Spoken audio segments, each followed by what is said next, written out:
Now we look at I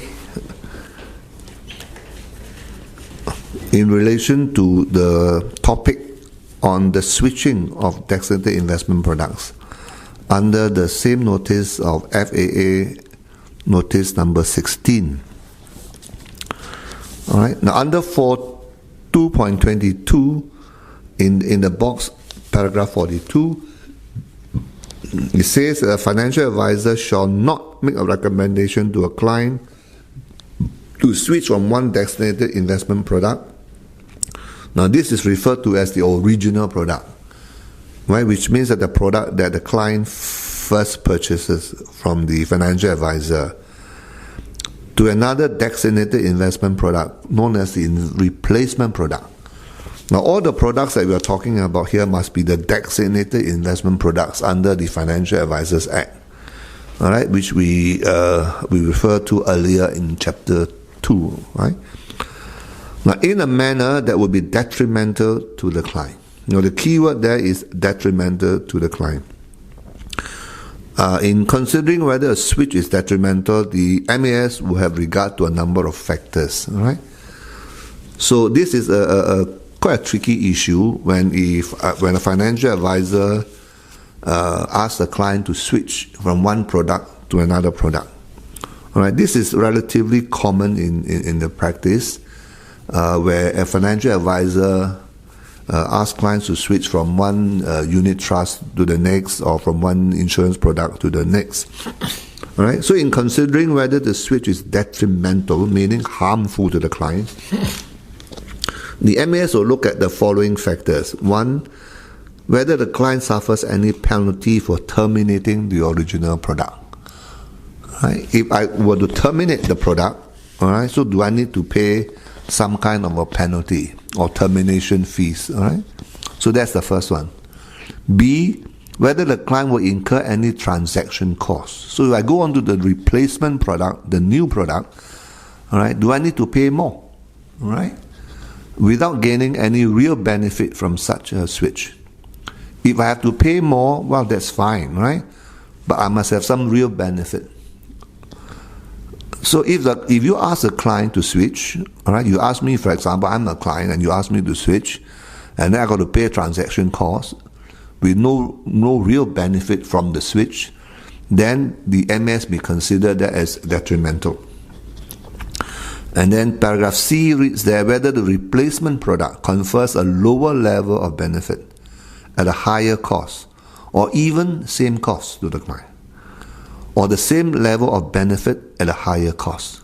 So that this comparison, as it were, whether the switch to the replacement product is net beneficial to me. Right? And of course, N, these are N, A, B, C, and D, whether the replacement product is less suitable for the client. Right? Knowing the client's profile from your client, from your know your client element, needs analysis, and such stuff, and such requirements under the Financial Advisors Act.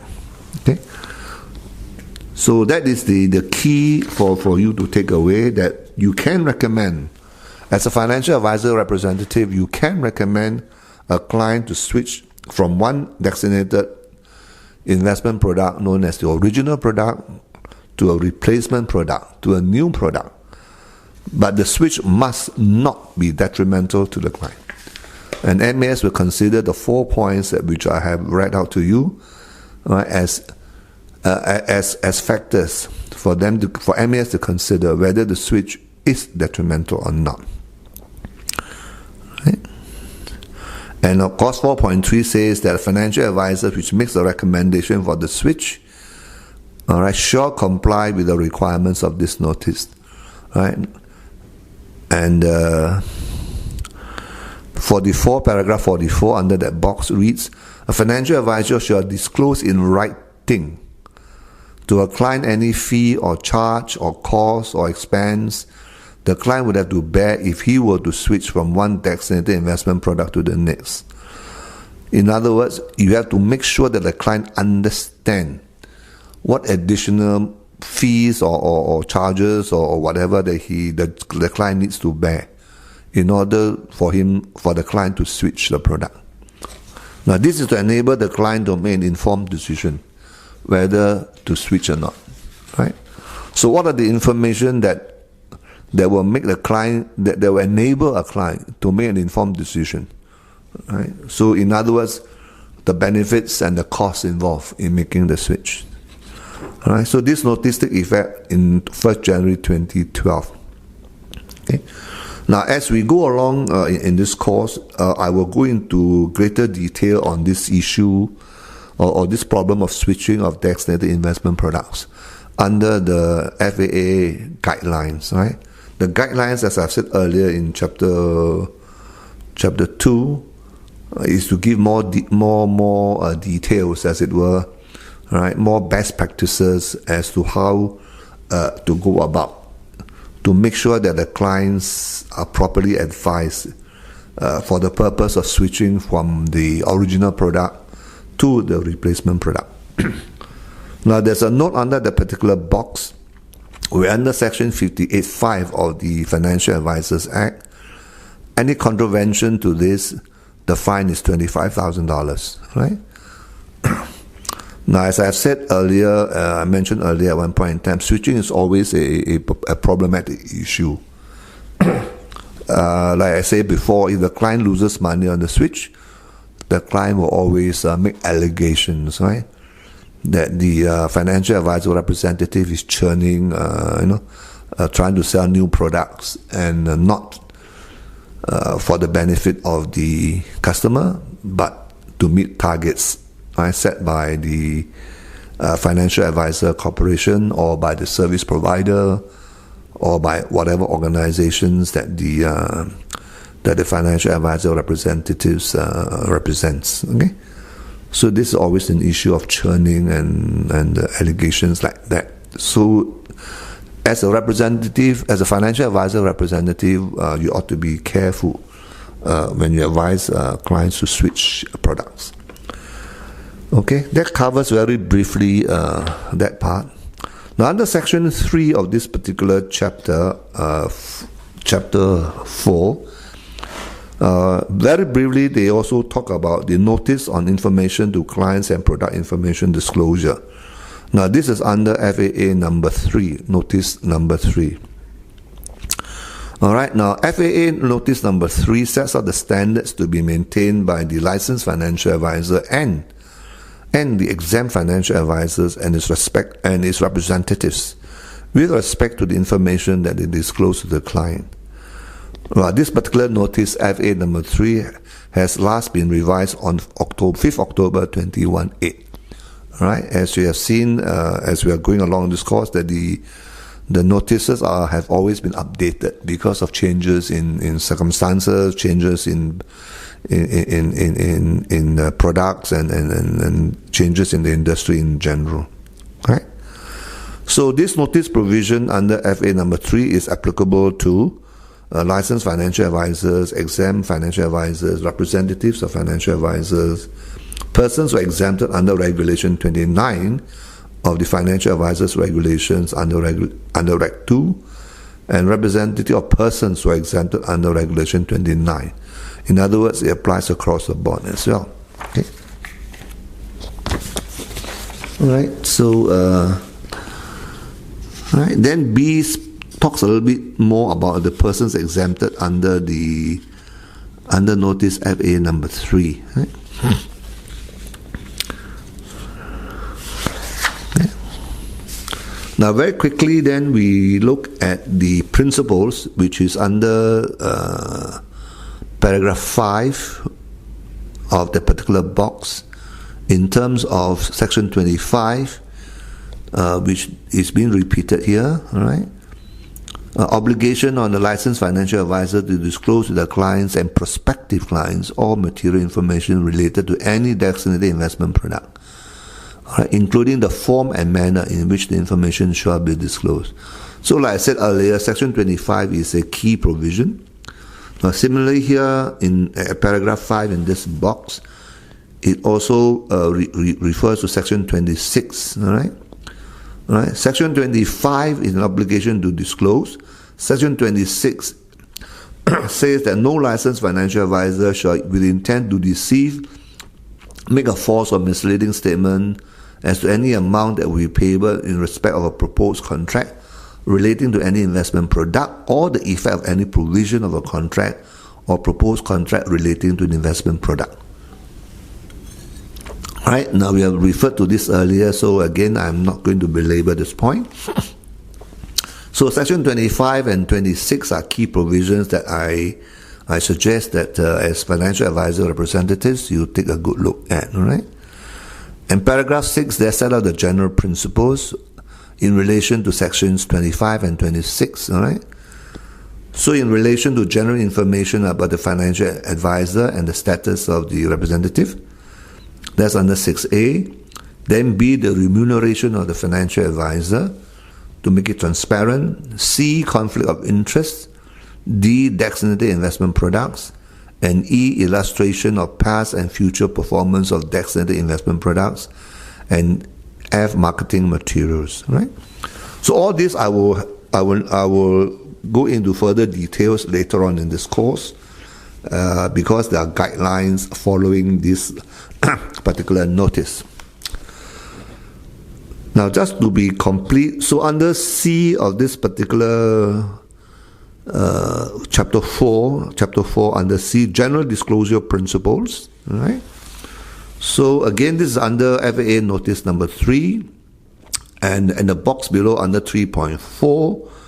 Now you will see that there's a repeat of section 25 and a bit of 26 as well, where the MAS sets out the general standards, all right, where a financial advisor is expected to meet in all product information disclosure and information given to clients. All right, I've gone through this very briefly before, so just to summarize a bit for you. So A is clear. All right, information disclosed to client in any advertisement or publicity material in any media should be presented in plain language and in a manner that's easy for the client to understand. All right. Now, recently there's a big hoo-ha in the banking and financial industry regarding plain English, simple English. All right. So people expect financial institutions like banks and insurance companies and financial advisor corporations to be able to draft advertisements and the contracts and policies and what have you in plain English. All right, so that is key. And here it says that under the requirement of clear as a standard of presentation in product information disclosure and information given to clients, is jargon or technical terms should be clearly explained to clients. All right, if you need to use jargon or technical terms, they should be clearly explained. Now, the word explain simply means that you need to talk. All right, so therefore, a financial advisor representative must be able to converse in a language or a dialect that a customer is able to understand. All right, especially when you're talking about technical terms, right? Like what is a derivative, for example? All right. So how do you explain a derivative product? Even the word derivative itself. How do you explain the derivative to a client who is not English, who does not understand English? All right. You may have a very rich client, all right, who is dialect speaking, right? Teochew speaking or Hokkien speaking.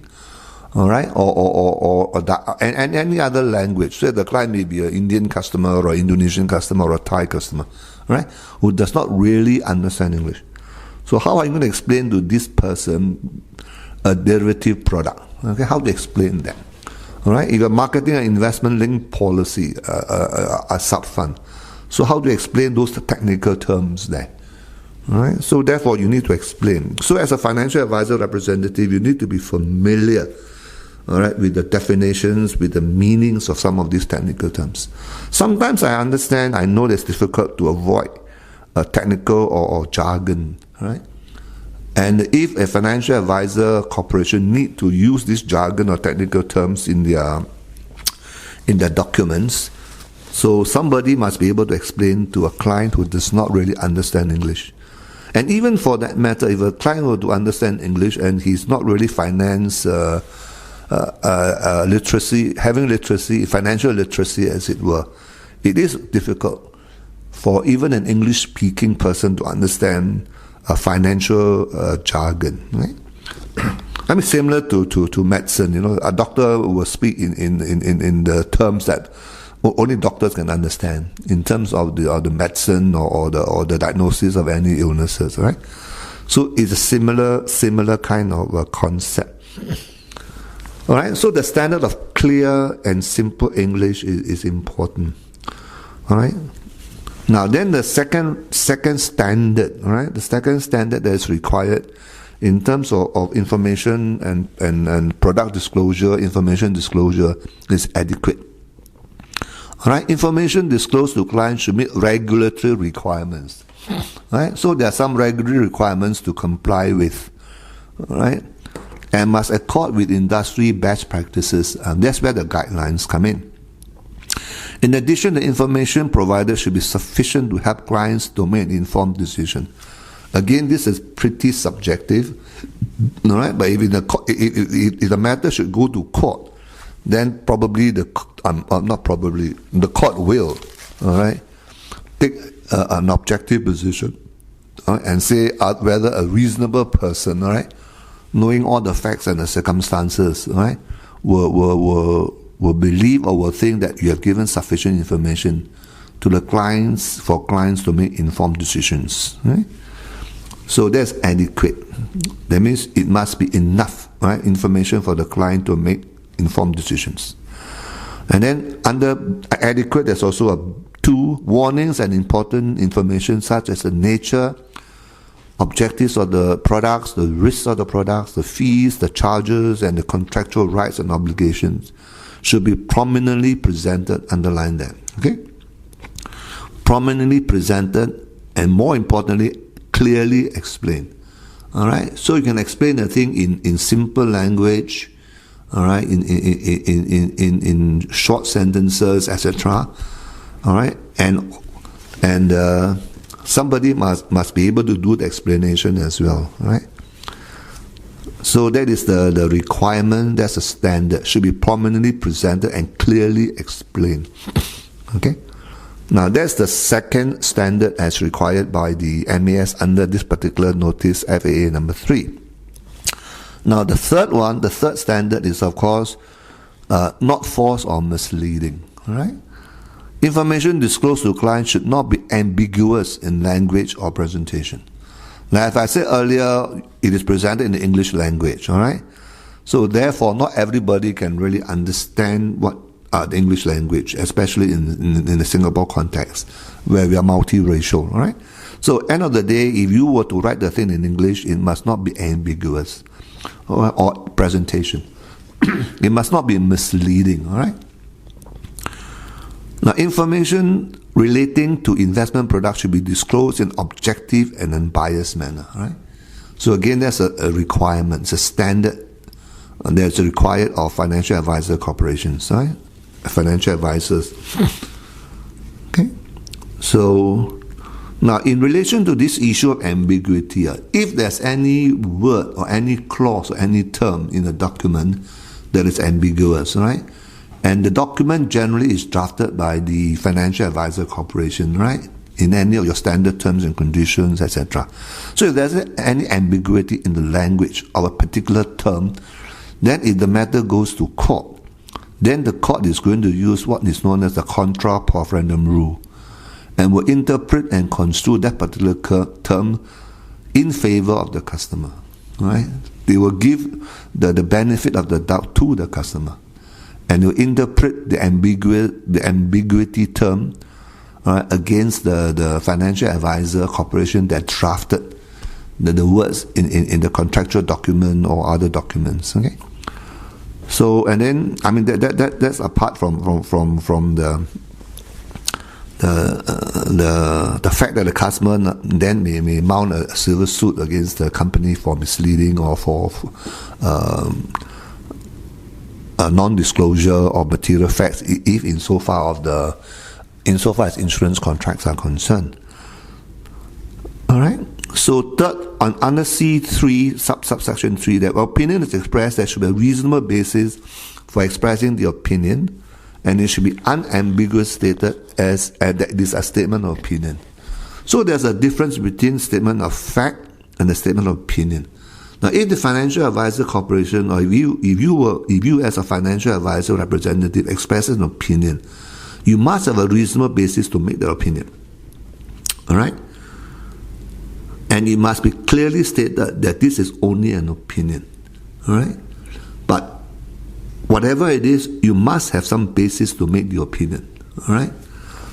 And the documents given to clients should be kept up to date and at least reviewed annually. Right? I think this is what I mentioned in passing, right? In terms of annual review and of documents, updating of the information that you disclose to clients. Okay, we will come back to that later on. I think that there is a guideline to it if we were to move along. Okay. Now, very quickly then, we look at D in terms of general information about financial advisors and status of representative. Again, this is very brief in this particular on this particular page, but nonetheless, right? So the D is very general.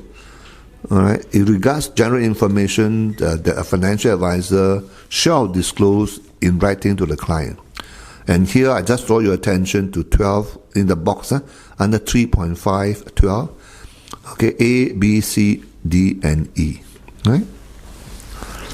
And the last sentence there, a financial advisor should inform a client in writing of any change to such information in any subsequent dealings with the client. Okay? Right? The information is quite clear: the business name, business address, telephone, types of products, right, and so forth. Right? So, yeah. And you turn to, you look at paragraph 13. It's similar.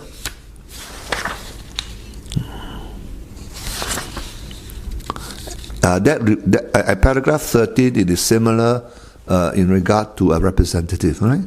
So the Financial Advisor Corporation itself has to do all those disclosures under A to E, and in the same manner, a representative shall also disclose the following writing to the client's name, financial advisor, types, and so forth. Okay? So 14 and 15 has been deleted, they've been amended, so, alright, so that covers the general principles regarding general information about financial advisor and status of a representative. Right, later on, I think you will know that under the register, the new regime under the RNF, actually a member of a customer actually can have access to the representative status on the public register. Okay, so I just leave you with that. Now, all right, so very quickly then you look at E, that's under the remuneration of the financial advisor, under 3.6, all right? All right, under 6.6 within that box, 16, 17, 18, 19, that is also quite self-explanatory, all right, in regard to the financial advisor having to disclose all remuneration, including commission fees and other benefits. Right? That's quite self-explanatory, so I don't want to go into the detail on that one. But I just want to draw your attention to paragraph 19 in that box, under E 3.6. Right? So here we are talking about trailer commission, soft commission, and so forth, and other benefit from a product provider. Right?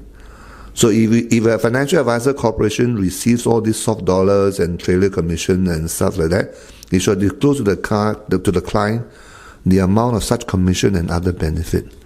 Right? This is for transparency reasons and accountability reasons. Right? All right. Then if you cast your eye down the page, you see paragraph 20, 21, 22. And this is all with regard to disclosure of information, all right? Disclosure of information in relation to the remuneration of the financial advisor, Right? So that's under E of this particular chapter. Right? So under F, there's just a very short thing there, which I will have to go into later on. Disregard conflict of interest. Right? So in terms of conflict of interest, a financial advisor must disclose any conflict of interest pursuant to notice FAA number 3. Right? Then quickly, G, you have designated investment products. Right? Right? So again, when you are making a recommendation of any designated investment product, the information has to be disclosed, clear, adequate, and not false and misleading. This is emphasized at G 3.8 in the box under paragraph 24. Okay, A, nature and objective of the product under 1, 2, 3 below. Then B, the details of the product divider. All right, if you're talking about insurance policy, who is the insurer? All right, so you're talking about the CIS, and who is the manager? Right, and then C, contractual rights. Right, and then the D, client profile. Right, E, commitment required from the client. Benefits of the product under F. Then G, risks of the product. H, pricing of the product. And then I, fees and charges to be borne by the client. All right. And then J, reports to the client. And K, free look period for life policies. Then L, cancellation period for unit trust. M, withdrawal, surrender, or claim. And lastly, there in that box, N, warnings, exclusion, and disclaimers. Right? And just in passing, all these warnings, exclusion, and disclaimers should be clearly presented. All right, prominently presented. Not like in the olden days, where all the exclusion and warnings and disclaimers are put at the bottom of the page, and usually in small print. All right, and hardly can be read at all. And from my experience, actually, sometimes nobody reads the small print below, and then when there's any dispute, and if you rely on those small print, then it does not good in the eyes of the court, especially when you have a client who is not so literate or illiterate, right? And the client complains and alleges that what the agent or the financial advisor representative has not pointed that out to me, right? So even a dispute, from my legal experience, there are a lot of issues that could be raised. So under this Financial Advisors Act, they want to make sure that whatever warnings, exclusion, disclaimers, all should be prominently displayed. All right, and they also require, MAS also require the Financial Advisor Corporation and its representatives to explain this warning, to explain this exclusion, and to explain these disclaimers. All right, so I'm covering this broadly because in the course of the program, the guidelines will give more details as to the need. All right, to disclose information to a client in a form and a manner. I want to repeat that. Disclose information to a client, any client. In fact, in under the Financial Advisor Act, a client includes a prospective client. All right, and notwithstanding a contract has not been concluded, notwithstanding the fact that the client doesn't want to buy your product. All right. So whenever you disclose information to a client, it must adhere to the standards as stipulated, as set out under the Financial Advisors Notice number 3, FAA number 3. All right. So I just repeat, right? All information, product information disclosure must be in a form and a manner that's clear, adequate, and not false or misleading. All right. And the details are set out very clearly at paragraph G 3.8, all right, from 24A all the way down to H, right? So please take a look at these sections and understand the standards and the types of information that must be disclosed to a client in regard to designated investment products under the Financial Advisors Act.